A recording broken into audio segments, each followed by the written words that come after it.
viewership puts her Laughing, broadcast among them. laughing in Mr. Sorry? Beast, laughing in Mr. Beast. His recent, Of course, that guy's a legend.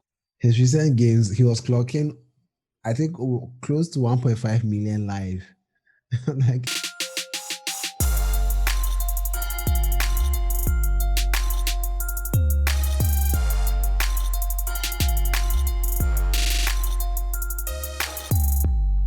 hello guys, welcome back to another episode of the Self-Taught Novice with myself, Dr. Obey, Maxwell Dankwa, and Silas Benpo. Unfortunately, we sacked Silas.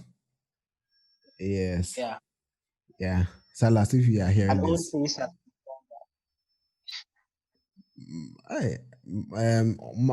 sacked Silas. I think Maxwell can't be heard properly because he's currently out of his normal recording position. So his audio isn't the best. So please bear with us. Maxwell, I can barely hear you. Wow. Yeah. Yes, I can barely hear you. So please, guys, bear with us in this episode. It's live, things happen. Anyway, so as I mentioned, we've sacked Silas. Silas, I know you hear this, we've sacked you. Goodbye. It's been a great 40-something episodes with you. Anyway, so we've played Silas with Eliga. And he's another oracle. And I think in the 50th episode, Ellie was here, and Ellie used to work with us with respect to creating content for Data Media. I think Ellie's on the line. Hello, Ellie. Hey, yeah, how are you? Pretty good. How are you doing yourself? We did. Why you sound tired? Nah, it's the weather. It's the weather. Your end, it doesn't snow, right? It just heats all year round and rain. Well, I wouldn't say heat all year round, but a significant portion of the year. Oh, okay. Don't you guys have like the Arizona desert or something? Yeah. So right now, what's the situation? We're in fall. Supposed to be cooler, getting cooler than the summer, but still warm. Other places, people already wearing jackets and overcoats and everything, and here I am sweating. I think in Canada it's snowing heavily now. Yeah. Well, Arizona. Anyway, the Ghana of US. Maxwell, how far with you to your end? Yeah. Oh, I'm good. The usual. I've been on the road for some days, but I think I'm settled. So yeah. Why are you campaigning? No, I'm not campaigning. Hey. You see, Ellie, this boy, he'll do low-key, better realize he chose some political minister. Please. It's so inaccurate, but okay, sure. At this point, it's open. It seems like it's there for the taking. Why not get the opportunity? Yeah. Just remember, so when you rise up, remember your day one. Sure thing. Anyway, yeah. So, Maxwell, you can take over. Okay. Today I have a couple of stories lined up. As usual, we're starting from a local perspective, and yeah. So basically, this week kicked off with news. In fact, this news came today. We heard about the plan of government to put together a home-based airline carrier or home-based carrier, and I think they opened a competitive tendering or bidding process for partners on the project, and it looks like we have a winner, and the winner is EgyptAir. So this article is coming from the Ghana Web, the business section, and it reads: EgyptAir wins race to partner government for new home-based carrier. As we all remember, I don't know how old any of you are, but I'm sure you guys remember some faint memories of Ghana Airways, right? Mm-hmm. Yeah. Yeah, and how it had a very inglorious end. We heard about ministers, abusing office, sending their girlfriends, and piling the national carrier into debt. So apparently, this is government's second try at, putting together. Sorry, no, first try after the end of Ghana Airways to put together a new carrier, and it's going to be a public-private partnership, and it looks like EgyptAir has won. So yeah, let me read the article. EgyptAir has been chosen as the preferred strategic partner in the establishment of a new viable home-based carrier for Ghana. Aviation Ghana can exclusively reveal. And if you remember, with this whole coronavirus pandemic, generally air travel has been severely hit, so much so that airlines like Virgin Atlantic have had to be bailed out by even governments. And South Africa Airways too is struggling to put together some bailout packages. So it goes against common sense. You would think that this might not be the best time to put together a carrier. But here, then do you think it's the best time? It's not. It's not actually from the article, and even in my estimation personally, because I've been following how globally air travel is doing, and it's poor. It doesn't look like it's going to rebound anytime soon. But exactly. Hey, do you know better than Ghana government? You don't. So according to Aviation Ghana, the Cairo-based airlines proposal, after careful scrutiny by the Committee of Aviation Experts constituted by Aviation Ministry, was much better is put in inverted commas, than what was proposed by Africa's biggest airline, Ethiopian Airlines. So they're on the stage where they've signed an MOU, and basically it looks like things are in the works. So we should see. Well, I don't know whether they'll stick to the Ghana Airways name, but I think that's too much bad luck. They should probably think of a new name. So yeah, we'll see what happens. So yeah, the Ghana, I think it was their last aircraft that became a restaurant, right? I actually think so. Almost everything was. They sold everything for scraps. I think. I don't know what really happened in the aftermath of what with Ghana Airways, but it was a very embarrassing fall for the national carrier. But hey, let's see what happens next. But would you really bet on this home-based carrier success? I mean, in light of the current situation with coronavirus and everything. Absolutely not. But then, if it were absolutely not in the next 3 to 5 years, but afterwards, it will make sense if they are ready to, let's say, invest and let's say take the dip for a few years.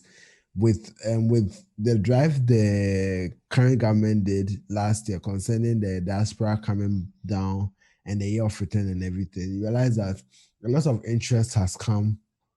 A lot of interest, a lot of what am I even saying?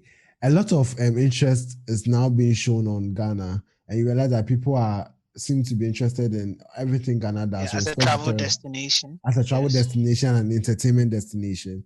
So having that in mind, you realize that there was so much goodwill from last year. But now the only problem is with the whole coronavirus affecting everyone on earth. And that wouldn't necessarily affect people coming here after the virus is figured out. So I believe that it actually, in the long run, it makes sense and it will be a good investment. But then looking at the current dip in travel, I do not think they may get the value for money, because the only way they might actually get a lot of people to patronize it is by reducing their airfare to the barest minimum, so that people will take it. People will actually board their flights than board the already make it competitive than board the already existing fleets of airlines. So I think maybe that may be the best way. But I don't know. Eddie, what do you think? I mean, the question is, what is the planned scope? Is it going to be international? Are we flying like multinational? Are we flying domestic flights? Like, what is happening? Because, I mean, even before like the COVID hit, even before all the struggle, the air travel wasn't exactly like a well-established industry in the country. Our airports are not exactly like, the destinations are rather limited, right? And so, I like talk you were about saying, destination respect to direct flight or destinations in general. yeah, destination respect to good direct flights. I mean, for example, if you are traveling in Ghana, you are probably moving, like most people well, barring jobs, it's like there are very few destinations that would actually make sense for you to take um, a flight. So if it's domestic flights, then at this point, air travel is at the minimum, and there are not that many places that you can go. So what's the plan? However, if we are talking like international travel, maybe even within the West African sub-region, it might actually turn out to be a pretty good investment in the long term, because yeah, they are not. It's still a very open space. It's not like any one person or any one country or company has managed But to. but but guys, I have a question. What is the point of a home-based or a national carrier? Is it just for pride's sake, or there's actually an economic gain to be made from it? Because I'm trying to think Oh, about there's it. There are definitely I countries think that it's both. It's there's both definitely ways. economic gain. Yes. It's kind of like having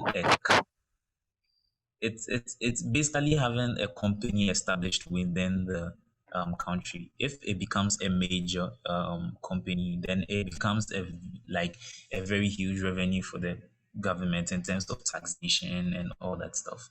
It's like having say theoretically, let's talk about like the impact of like these corporations on a country like the US. It's basically driven by the economies of countries of companies like Apple, Google, all those things. If you take okay. those out, the economy suffers. So if we do manage to get something like that, that is actually working and that is turning in a handsome profit, that is actually profitable, then it's a very good thing.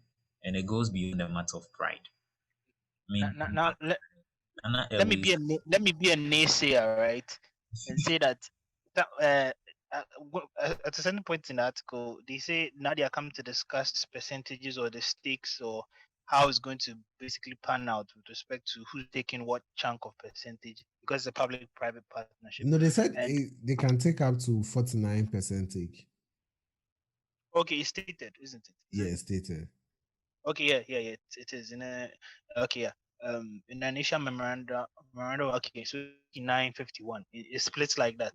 Yeah. So my question is, given the track record we have, and obviously it's not an impressive one with respect to maintenance culture and even corruption. You see something where government has a stake and something as vital as air travel. You can imagine, since the expanse of government machinery tends to be so huge that you even wonder what work they are doing sometimes. You can even begin to picture how a home-based carrier, no matter how privatized it is, no matter the stakes, might become a tool for misappropriation or misuse. Mm. You understand? The So government in that memorandum, the government was supposed to have a 10% stake. The remaining 41 was to individuals and institutions, investors. my bet is that those individuals, okay, I don't want to stoke unnecessary fires here, but my bet is that those individuals are friends of government. I mean, it's normal. It's normal. But Maxwell, as a future minister of state, what do you think the best solution should have been? Well, personally, I feel that given, well, government has no business doing business. You understand? Well, government has no business doing business. Government just has to provide, conducive environment for business to thrive. Government ordinarily should not create jobs. They should create an enclave and an environment for job creation to be possible because government does not have necessarily the oversight to ensure some of these things. I mean, this conversation is so nuanced that if you're not careful, you might oversimplify it if you want to just score cheap political points. So, in my opinion, I feel that government, home-based carrier, probably we should just go as far as licensing a name if it's going to be an argument of pride and working out the intricacies of taxation such that, let's say, we have a bigger stake because that conversation can be had instead of wanting to dip both hands into the pie and putting ourselves in a position where we put taxpayers money in a very precarious state where it could be embezzled, and Lord knows it could be embezzled. You understand? So, Yeah. uh, I personally feel that we shouldn't be having a conversation of a home-based carrier because there's no real need. But apparently made a case where he says there's a possible stream But for revenue. So does the US have a national carrier? Uh, I think there's one that has really gotten. I think over time it's been privatized. I think United Airlines or something. It formerly had a government stick, but someone should fact check that for me. If I'm, All right. someone should just check that. But I know Uh, British Airways is Yeah, partly government owned, but right it's now partly it's like one of the worst in I the UK. don't believe they have one. Probably And it's gone bankrupt or they've merged or something. I yeah, know. I don't No, don't no, believe. no. Because the federal country, I really doubt it. Because the Yeah, federal state, I really doubt it. But Nigeria too doesn't have one, right? Nah, Nigeria doesn't. Yeah, I heard that in Nigeria, some people actually own toll booths, like civilians. Road construction is privatized. Wait, like what Legon was trying to do? Yeah, something like that. Oh, Why But road construction is privatized? yeah, it looks like.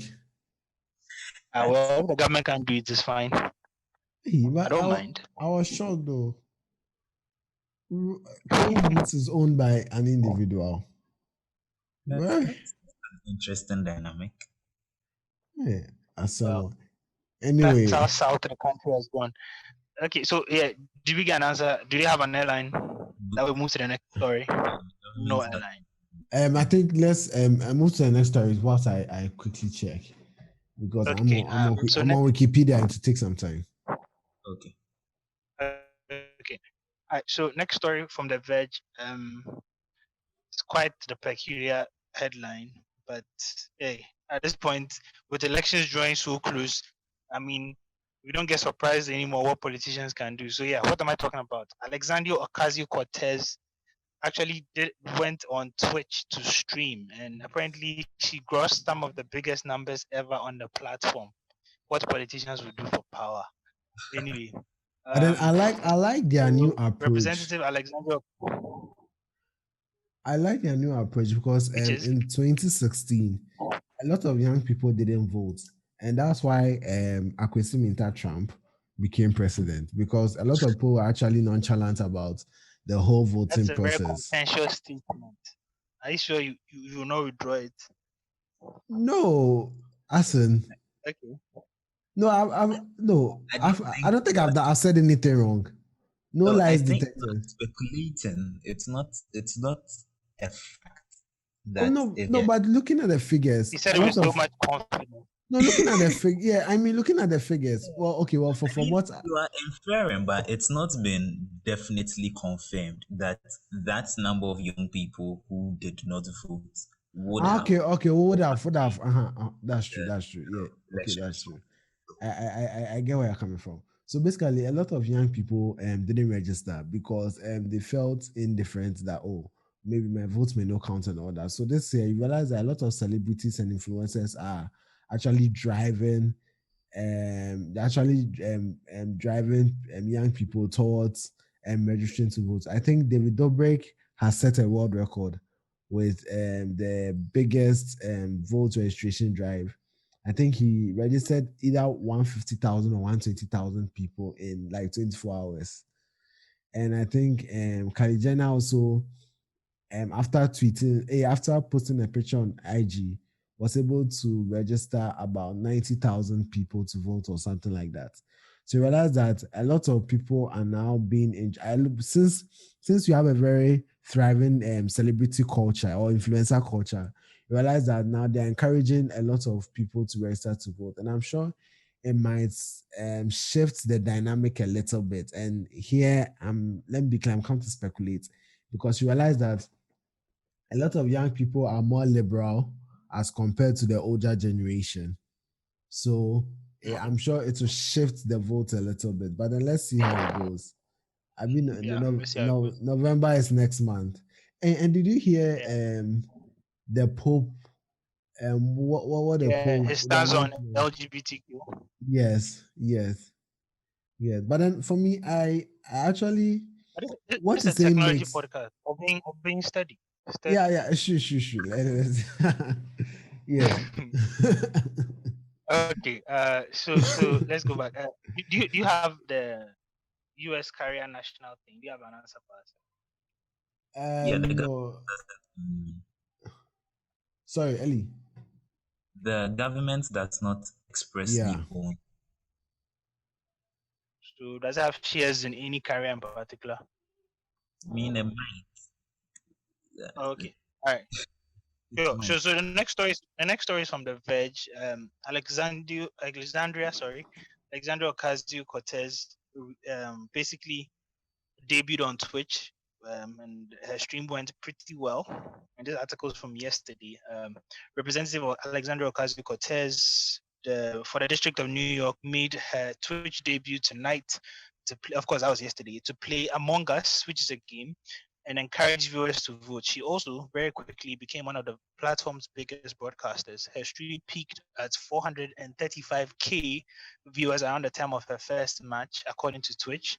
Of course, this figure later dropped. That peak viewership puts her broadcast among the.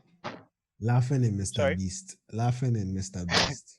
His recent Of course, that guy's a legend. his recent games, he was clocking, I think, close to 1.5 million live. Like, Live. hey, yes, live. That peak viewership puts broadcast among the 20 biggest streams ever, according to the third-party metric site Twitch Tracker, and much higher if you are only looking at broadcasts from individual streamers. Ninja holds a record for an individual streamer with 600K viewers during a Fortnite match with Drake in 2018. Okay, all right, so politicians using relatively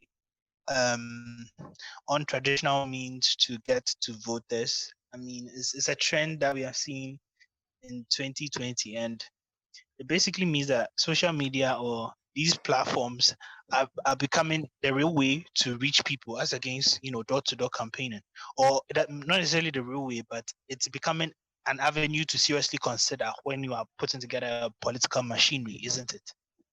Yes, I mean, is the new society we live in. So it actually makes sense if it boils down to the whole argument that education is our mode of education is very old and should be changed. Realize that society is improving, things are getting better, things are changing. So every sphere of life should actually be aged towards everything we do as human beings should be aimed towards where society is going. So right now, you realize that in the olden days, I learned in the US they used to do concerts where musicians will come and play their hit songs and encourage people to register and vote. But these days, especially in COVID period, you wouldn't get people to gather and come and listen to songs. So the best way is to go where the eyeballs are, and the eyeballs actually were on social media.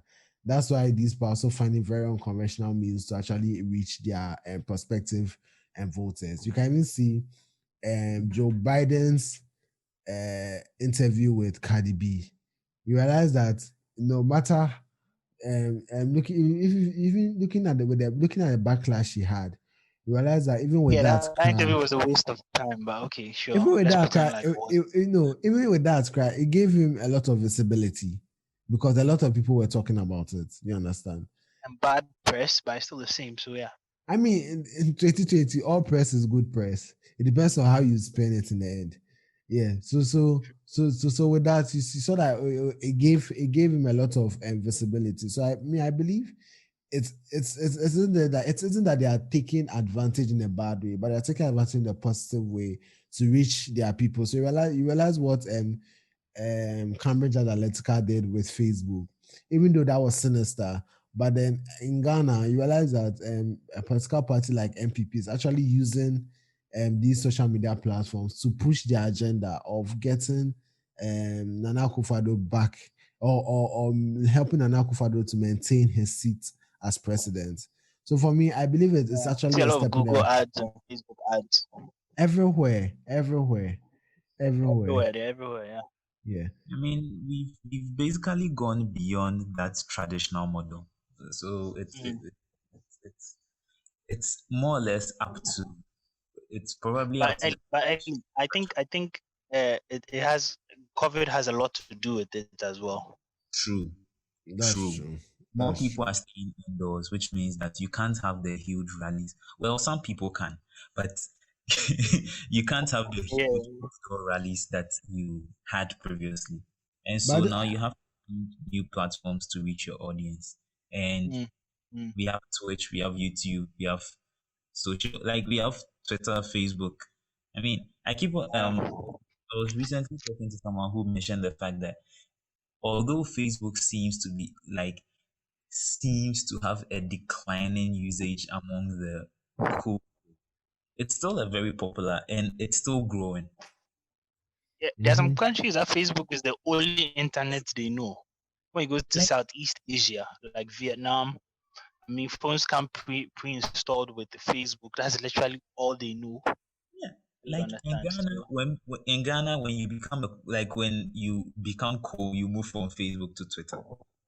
Like, yeah, but then the truth of the when you matter is, become when you become extra dope, you probably move to Snapchat. And when you become like infinity level cool, you probably go to OnlyFans. but then it's still growing. It's still like one of the most used platforms. It's still one of the most popular platforms. And so, yes, with COVID now, you can't go door to door. You can't get them to come out to meet you in person. So, well, everyone is checking their phone for notifications almost every 5 minutes. So Yeah. why not use that platform as well? So it just makes sense. Next we have Hammer. Apparently, the car manufacturer Hammer, Hammer is back with a 350-mile range electric Supertruck that can drive diagonally. What does that even Does mean? he have a meganom wheel? What does that Honestly, even mean? I don't know. You know, it has something they call crab mode parking, where it could squeeze itself into certain corners, like it could move diagonally. That's some What in weird the, feature. this is It's like a something party trick. Elon Musk should be doing. Well, apparently someone beat him to it, but it's quite expensive with a premium price tag of $112,000. It's available in late 2022. So basically, they're just trying to whip up a PR campaign to get people. This is the concept. You know, Wait, anything. a PR campaign. Wait, it's 2022. Exactly. Late 2022 there. That's Probably haven't figured out how to make it yet. Exactly. It's like they can use Everyone is CGI taking and things. everyone is taking a leaf. Hello, Maxwell. Ellie, can you hear me? yeah, I can hear you. Max is Okay. gone. He's Yeah, gone. so I He's think gone. Max has an issue with his internet. Well, because hey, what? For me, I think this is just some CGI, and some concept vehicle be they are trying to portray as something that's commercially ready. Crab mode parking. Crab Hey, mode. Max, you are back. Yeah, I'm here. You went off. So probably I have to repeat all you said. Yeah, for a while. Yeah. Mm-hmm.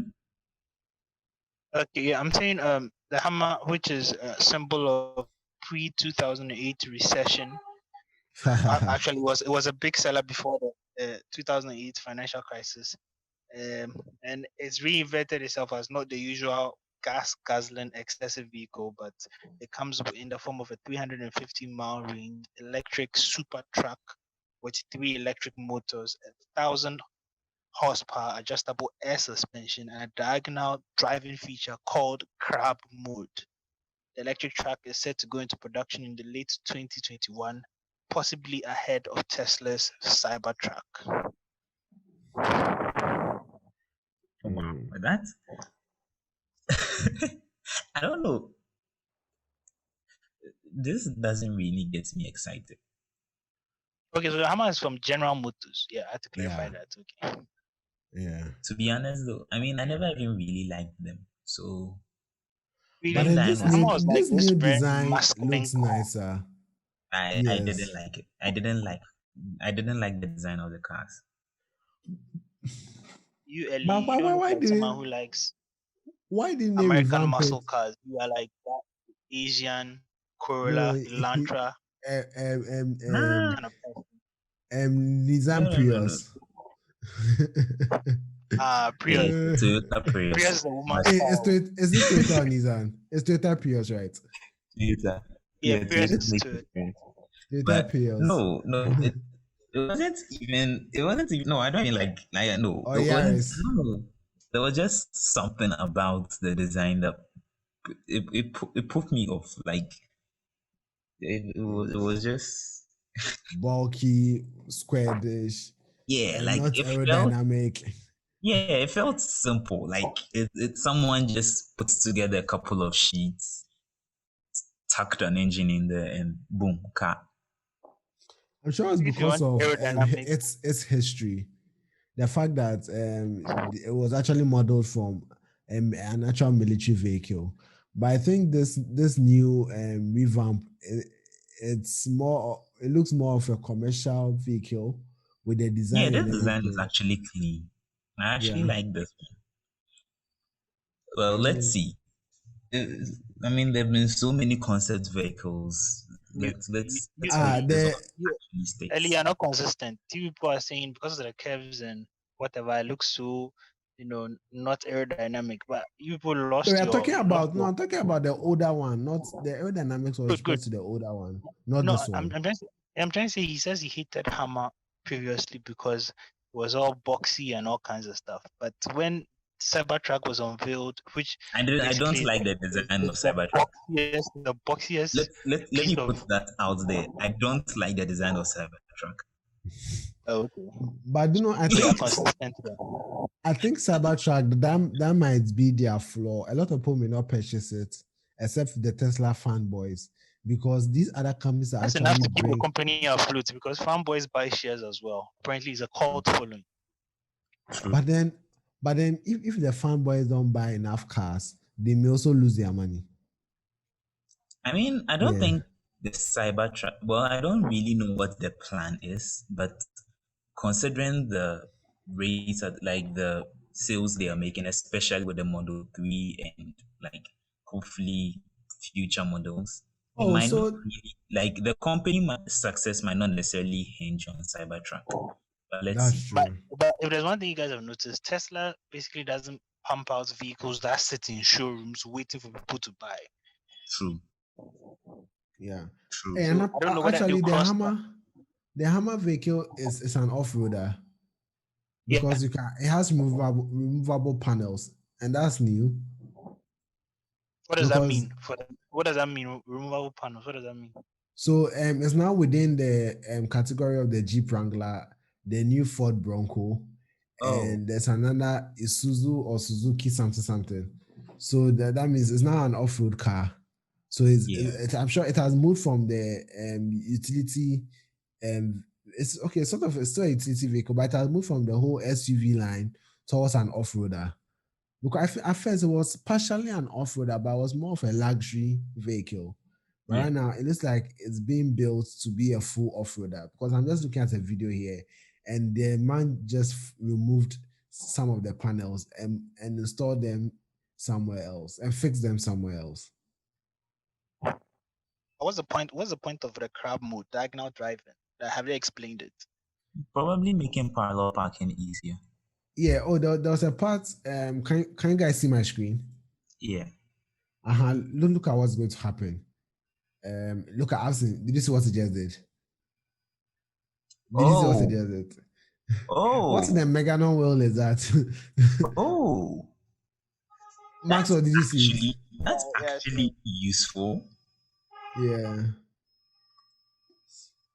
So it looks like you can control all the wheels individually, because when it was climbing the mountain, you could see that the wheels, it looked like the wheels could were controlling It's like a themselves. 4WD. Yeah, an actual 4WD, not the one that they say it's a 4WD, but And they use marketing lingo 4WD. Meanwhile, just two tires. exactly. And I mean the tires, the two front work together, the two at the back work together. Yeah. Now. Yeah. Yeah. Okay.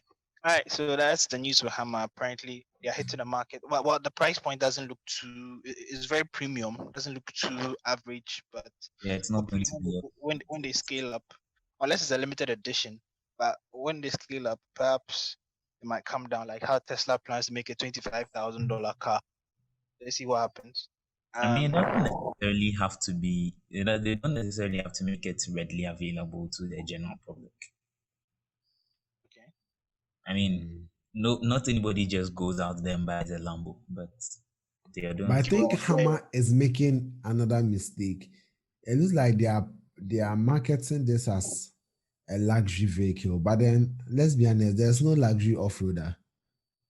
Like it doesn't make sense to buy an expensive car and drive it in the desert or drive it on the mountains, because even a Range Rover, even though Range Rover is actually it's an SUV, so it makes sense if it goes off-road. But then a lot of Range Rovers don't end up in the bushes. They are all on the road because no one will buy that car and go into the bush. They rather buy a Discovery or a Land Rover and use that instead of using a Range Rover. Or what do you think?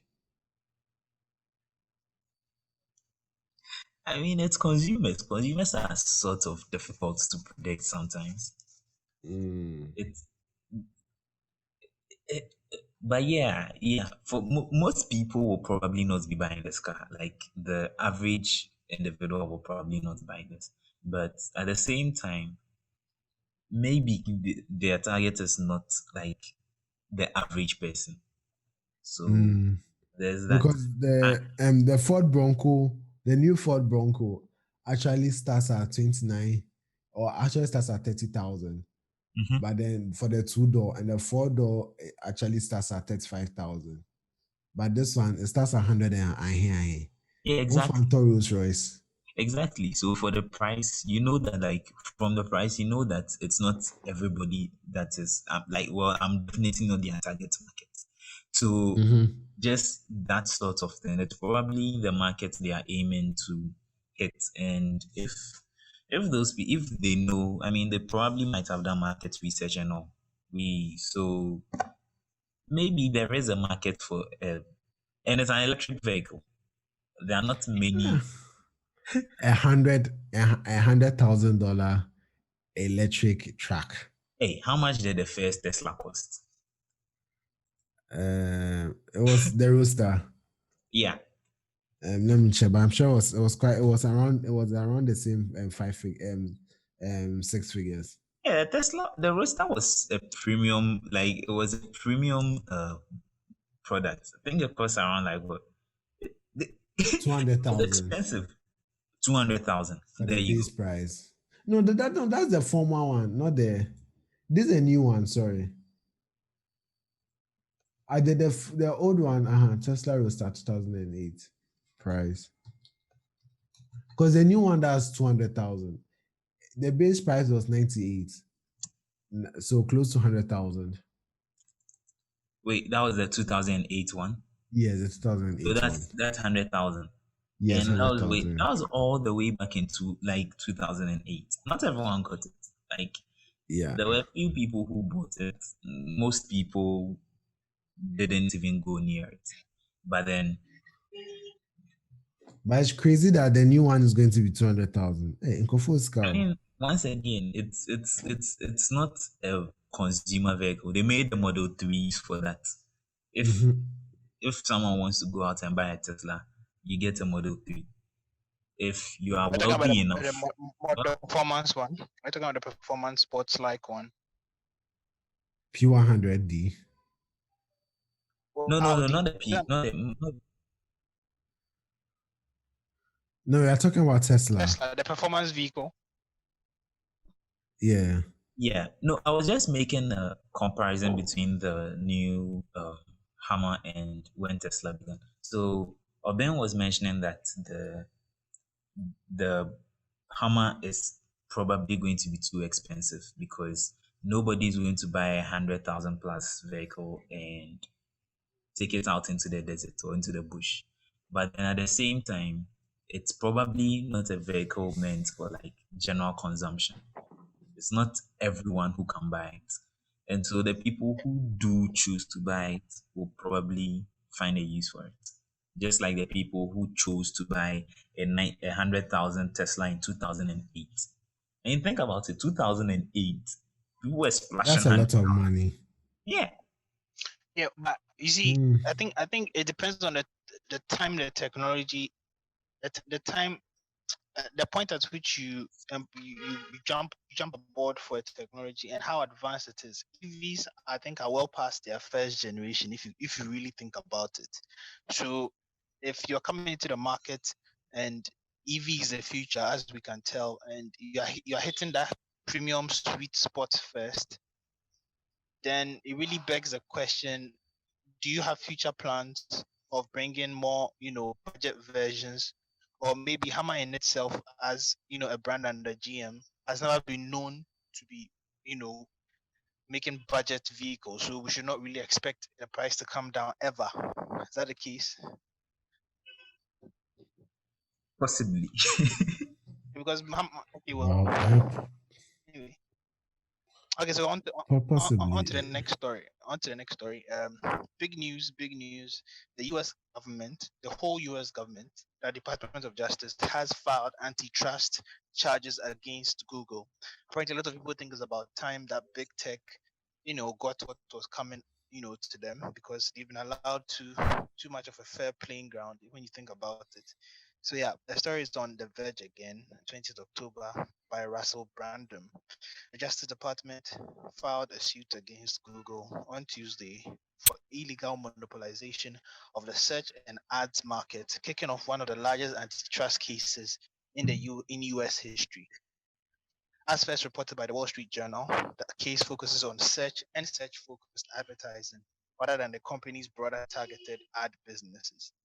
Countless advertisers must pay a toll to Google's search and advertising and their search text advertising monopolies. The complaint reads: American consumers are forced to accept Google's policies, privacy practices, and use of personal data, and new companies with innovative business models cannot emerge from Google's long shadow. So apparently, I think, we've talked countless number of times on this topic, the fact that Yeah. Google has become, too big to fail, larger than life, and if you're not careful, to become that monster, that Frankenstein monster that we've created. Because I don't know, it's scary that these tech giants, the number of people who actually use their platforms are bigger than continents. So if the cyberspace was an actual physical space, they actually rule continents, not even countries. yeah, And that's huge. And no, I don't know why we don't really think about that. That these people have so much power to influence a lot of things. I think And these it's not so presidents, much about the fact that we haven't thought about it, but the fact that, are there any alternatives? There really aren't. Understand? If you're innovating ahead of other things so much, so you got into the game so early, when it basically wasn't profitable, and you've thought, in fact, you've literally built the whole industry on its feet now. Because who thought about advertising web searches? Who really saw it as an area that would become almost a national security concern like it is now? And Google has made that industry, like, it's literally built on it. So sometimes you must be careful to criticize, because when you think about it, it is something that no one was looking at. Now they built it. Now it's that's become a true. convenience to a lot of people, and now we just want to, frustrate them. But at the same time, you can't allow capitalism to just go on unchecked, because market Yeah. forces tend to be a bit troublesome. So that's what's happening. That's why some people own toll booths in a country. Yeah. I Yeah. mean, But do you think Google needs to be checked early? yeah. Also, I they mean, need to be broken up.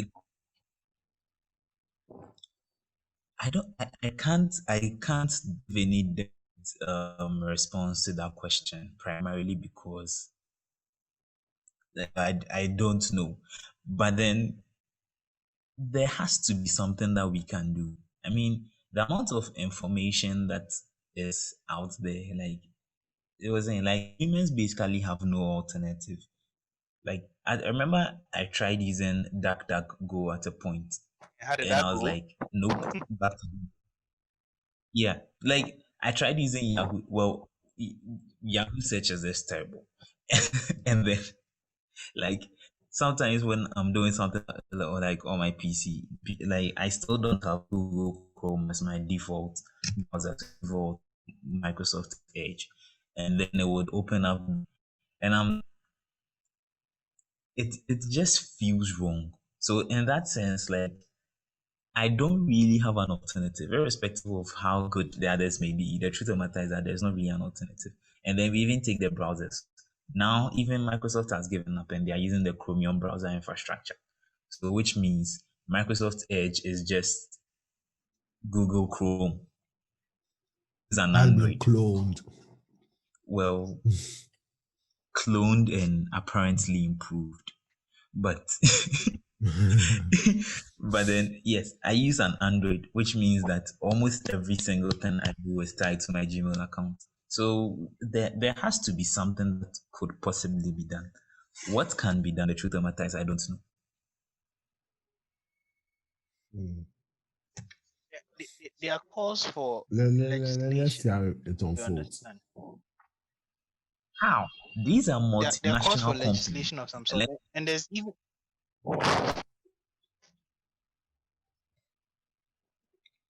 multinational companies.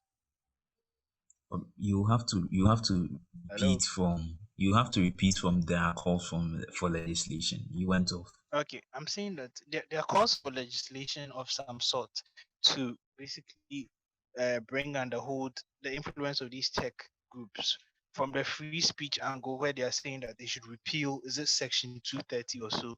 I heard President Trump making noise about it, where individuals are made, big tech are liable to lawsuits from individuals when they infringe on, let's say, their rights while using the platforms and stuff like that. There are certain calls for that. I mean, Because well, yes. you see, I always Oh, this is told you that bad. for tech companies or whatever, Master, we've lost. Maxwell, we've lost. Master, we've lost not you. always play with them.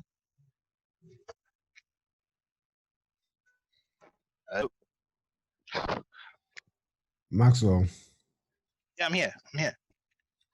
Hello, Yeah. Maxwell. Yeah. I'm We saying lost you. for tech companies in general, I've told or being time without number that it looks like legislation is always playing catch up because they are evolving at such a breakneck pace that lawmakers are always trying to find out what is the next thing to do or whatever. And also they have such good lobbying power that sometimes, even when there's a need to hold them in check, certain elements prevent that from happening because they have such huge influences financially and whatever. Like economies are propped up on their stock and that kind of stuff. Yeah, that's definitely true. Especially the part where you make legislation is basically catching up to these. When most of these countries were writing their constitutions and all that, nobody expected us to be living in this kind of world. I watched this. There's this video by Tom Scott on YouTube where he actually goes into like copyright and like the YouTube algorithm, the YouTube copyright system, and how it works, and the sheer number of like things that are being done that is wrong. Like I think he was mentioning at a point where the whole concept, almost the entire concept of GIFs is based. I think he mentioned something to the effect that it's basically built on copyright infringement, which is like interesting because that's become you surprise the kind of images from all parts of the world which just show up when you search for GIFs and stuff like that. But anyway, exactly. Mm-hmm. Yeah, exactly. And so that's like, but then GIFs has become like a significant part of communication in today's world. Yeah, I think there was I think when Baby Yoda first became very popular, I think there were attempts by Disney to take down like the GIFs and the memes and everything. But then the question is, do you really want to be the company that denies the masses of Baby Yoda? And so they had to back away. But then Image rights that's perspective, just the there's kind of violation. world we live in. Yeah, exactly. Exactly. I can just take your picture, create a sticker, create a GIF without your permission, nothing. And it's on the internet. Mm. It's there, available like for use. Someone will come up with like an image, a trademark, and it's just there. I think And Facebook bought so legislation, Giphy recently, right? I mean, Yeah, a couple of years ago. Wow, this guy just can't get enough money. Mm. Okay. He capitalism wants at work. everything. Kwame Oliver Twist. I see. Anyway. That's just capitalism at work, Yeah. right? So basically, the U.S. government is taking the fight to big tech. We'll be following the story as and when it happens and see how this goes. Okay. Yeah. But it's quite funny that, and I'll come to stoke controversy. It's quite funny that a lot of the donors of Joe Biden are from Silicon Valley and Wall Street. So I expect this issue to be swept under the carpet if it happens that Joe Biden No, does win. I was going to say that's the more reason why they are also investing a lot Yeah, into it, apparently a lot of because fundraising they money is from know. big tech and big big Mhm. corporations from Wall Street. So Trump has quite the fight. Okay, Let's see. Let's see. so let's try then. Should this be the last story? No, let's. I think there's one on the Apple iPhone not having headphones and the charging brick in the box, which I feel isn't reasonable. And the reason being, a lot of tech reviewers have already gotten their commercial boxes and the commercial models, and you realize that if you bought the iPhone 11, that means it makes sense to actually get the iPhone 12 without the charging brick, because the cable it comes with is a USB-C to C, not a USB C to B with and I don't understand why they did that, because if you didn't have the iPhone 11, that means you need to go and search for another brick or buy from Apple before you can actually charge your phone. And Ellie, what is the savings in this? What is the environmental footprint in this? Like, it doesn't make sense to me. It's I mean, the argument goes both ways, to be honest. Like, there is a lot of environmental waste, because the truth of the matter is that if you are going to be changing phones, say every 2 to 3 years, that means that every 2 to 3 years, that's a new brick, that's a new cable. And I mean, nobody uses those. No, most people no longer use the wired headphones. So I'm That's not true. really against they taking that out of the box.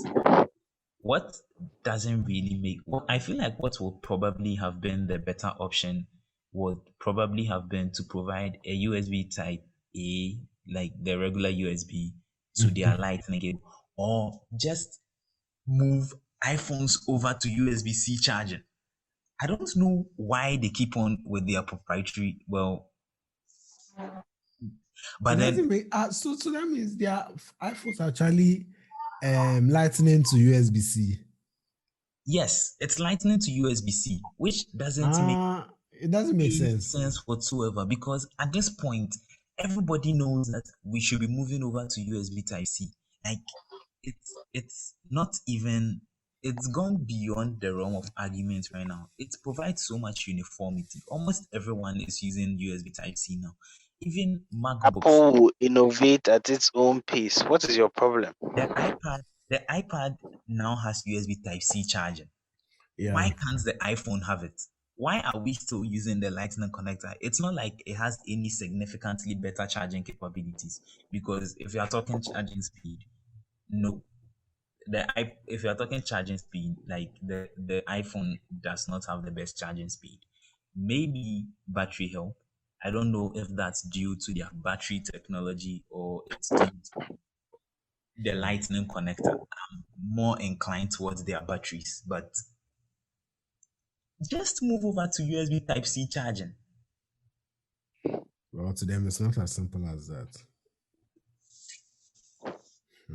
And it's going to eliminate so much waste, because even then, and like if the argument really is like eliminating electronic waste, then the truth of the matter is that if I have one charging cable, I can use it to charge almost all my devices, which makes a lot of sense. I don't need.